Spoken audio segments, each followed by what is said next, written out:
এখানে কিন্তু খেতে বসছে তারা আপন দুই ভাই, বাম পাশের জন বড় ভাই, ডান পাশের জন ছোট ভাই। কর্মসূত্রে ওনারা পাবনায় দীর্ঘদিন ধরে পাবনায়। দেখি শোনা যাক কতদিন ধরে পাবনায় আছে। ভাইয়া কেমন আছো তুমি? আলহামদুলিল্লাহ ভালো আছি। আপনি ভালো আছেন? আছি আলহামদুলিল্লাহ। ভাই পাবনা কতদিন ধরে তোমরা? আমি বিগত 6 থেকে 7 বছর পাবনাতে আছি। দেশের বাড়ি কোথায়? দেশের বাড়ি মাগুরা জেলা। মাগুরা জেলা। জি এটা তো আপন ছোট ভাই না? জি, ওটা আমার আপন ছোট ভাই।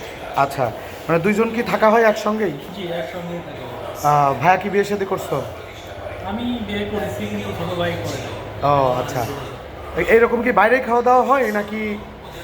আমরা বিশেষ করে বাইরে যখন খাওয়া দাওয়া করি, যে কোনো জায়গায় খাই না, বিশেষ করে এই দিকে যখন থাকি আপনার হোটেলেই খাওয়া দাওয়াটা করি আসলে। কারণটা কি, কিসের জন্য? মানে এটা তো একটা বেসিক্যালি কারণ থাকতে হবে যে কারণটা এখানকার হচ্ছে গরু গোশ ভালো, আপনার- ভাজি ভালো, ওই খাবারের মান ভালো আপনার নাকি? এখানের বিশেষ করে খাওয়া দাওয়ার যে পরিবেশ, এটা সব থেকে বেশি বেটার। মানে জায়গাটা খুব ভালো, পরিপূর্ণ, মানে পরিপাটি। এটা একমাত্র আপনার এখানেই আছে। আর খাবারের মানগুলো অত্যন্ত বেশি ভালো। বিশেষ করে ভাজি আছে, তারপরে আপনার গরুর মাংস আছে, কালাবোনাটা, তারপরে ডাউলটা। এই যে বিশেষ করে যে ডাউলটা আছে, আমি ডাউলটা রেগুলারই খাই। ডাউলটা অসাধারণ টেস্ট। তারপরে চিংড়ি মাছ আছে, ভর্তা আছে, বিশেষ করে টাকি মাছের যে ভর্তা। না এখানে কি বাসার খাওয়ার কোনো ফিল পাওয়া যায়? মানে একদম পুরো পরিপূর্ণ, মানে বাড়িতে যে খাবারটা খাই ওটাই। এজন্যই আসলে আসি। বাড়ির মানুষকে মিস করলে যাতে এটা খাওয়া যায় এখানে। হ্যাঁ হ্যাঁ হ্যাঁ, ইনশাল্লাহ। যাক ভাইয়া, অনেক ধন্যবাদ। ভাইয়া তো কোক কোম্পানিতে চাকরি করেন না? জি জি জি। মানে তাহলে তো বিভিন্ন হোটেলে তোমাদেরকে আর কি আমি খাওয়া দাওয়া করছি এই এলাকায় অনেক হোটেলে, এমন কোনো হোটেল নেই যে খাই নাই। তবে আপনার হোটেলের খাবারের মানটা বেশি ভালো। যাক অনেক ধন্যবাদ। মানে আসলে সব জিনিসগুলোই আমার কাছে ভালো লাগে। অনেক ধন্যবাদ, অনেক ধন্যবাদ। ছোট ভাই, জি। তুমি কতদিন ধরে পাবনায়? আমি পাবনাতে 2 বছর 3 মাস যাবো। 3 মাস যাবত? 2 বছর 3 মাস। 3 মাস যাবত, আচ্ছা 2 বছর 3 মাস। আসলে কি ভাইয়া খুব বাড়ায় বললো নাকি? না, ভাইয়া তো আমার কাছে যতটুকু মনে হচ্ছে যে কিছুটা কমাই নিচ্ছে।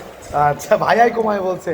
প্রথমত আচ্ছা খাবার জিনিসটা এমন জিনিস, আপনি যে কোনো জায়গায় বসে খাইতে পারবেন না। আচ্ছা মানে পরিবেশটা সব থেকে পরিপাটি থাকা উত্তম। আচ্ছা আচ্ছা মানে খাবারের দিকটা সেদিকটা বিবেচনা করতে গেলে আপনার এখানে এখানে এয়ার কন্ডিশন আছে, উপরে সিলিং, মানে সুব্যবস্থা। খাওয়ার যে পরিবেশটা আপনি করছেন, এটা সব থেকে দর্শকের মানে কাস্টমারের মন কাটছে। আর দ্বিতীয়ত খাবারের মানে যদি আসি, সেক্ষেত্রে আমরা মানে বাসা এখানে খাইতে আসলে বাসা থেকে যে বাইরে খাচ্ছি, হ্যাঁ। এটা ডিফারেন্স করাটা খুব ক্রিটিক্যাল। আচ্ছা, মানে আচ্ছা। মনে হয় না যে এটা হোটেল থেকে খাচ্ছে। মানে মানুষের হোটেলের প্রতি কিন্তু খাবারের প্রতি একটা অনাস্থা আছে, আচ্ছা আচ্ছা আচ্ছা যে হোটেলের খাবার ওরকমেরই হয়, এরকম একটা অনাস্থা আছে। কিন্তু সেইটার ব্যতিক্রমী এই পাপ্পু হোটেল। বিসমিল্লাহ। যাক অসংখ্য ধন্যবাদ ভাইয়াকে। ঠিক আছে, ভাইয়া কি লাল শাক ভাজি দেখালে না? জি, লাল শাক আর কি কি লাল দেখছিলাম? শাক ভাজি খাইছি, তারপর আপনার এই যে পটল, পটল ভাজি খাইছি, গরুর মাংস আছে, ডাউল আছে। সাদা ভাত। আচ্ছা, আমরা কিন্তু বেসিক্যালি আমাদের হোটেলে কিন্তু সবসময় সাদা ভাত, যেটা আমরা এটা বাসমতি চালের দিয়ে থাকি, বাসমতি চাউলের ভাত দিয়ে থাকি, আর মসুরের ডাউল, সঙ্গে মহিষের গোশও থাকে। তো অসংখ্য ধন্যবাদ দুই ভাইকে আমাদের হোটেলে এরকম খাওয়ার জন্য এবং ভালো মন্তব্য করার জন্য। ভাইয়া সবাই ভালো থাকবে তোমরা। আল্লাহ হাফিজ, জুম্মা মোবারক।